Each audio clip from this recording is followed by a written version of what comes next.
when you think of voluntary compliance, it sounds more enforcement. So we decided, you know what, let us use a more friendlier name, like the trusted traders, whereby traders would feel more a part of a business relationship per se with customs and themselves.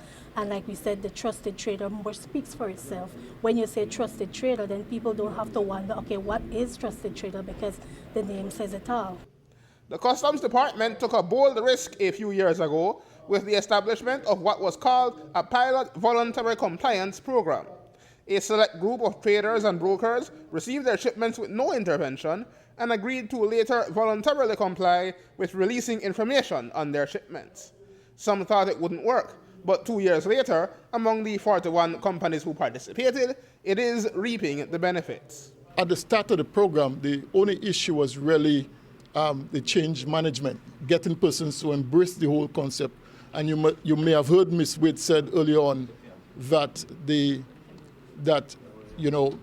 initially people were skeptic. Would people actually voluntarily disclose after customs have trusted them? And so we were able to build that trust, and thereafter persons started to comply. The VCP members, those who were chosen to be a part of the program, when we looked at the value of the goods that they imported over that 2-year pilot period and the revenue paid, they recorded a 78% increase over the previous period for that, and that's pretty impressive. The revenue as well has been performing in double digits and that has been sustained over a period of, I say, 4 years. So even prior to the VCP, under the Africa World Program, we have been seeing some very impressive figures in terms of revenue collection.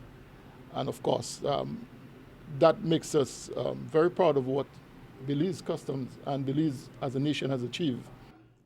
Officer Wade is on her way to Antigua and Barbuda next week to speak at the launch of a similar program in that country, which Lennon says will be based on the Belize model. With the revamp, participants can expect fewer hassles at the office and less opportunity to work under the table deals. One of the major benefits of this program is to having less customs intervention, whereby we're trying to give 80% green lane. This means that members of the program will enjoy 80% of their shipment coming into the country, leaving directly from the port to their premises without customs being there to do any check whatsoever. That is one of the major benefits. The other benefits are cost reductions. We want to make sure that in doing trade that we bring down the cost of doing trade.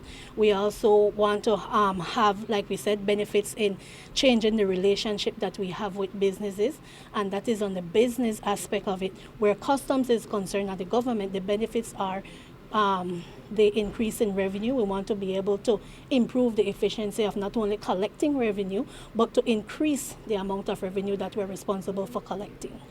Aaron Humes reporting for News 5.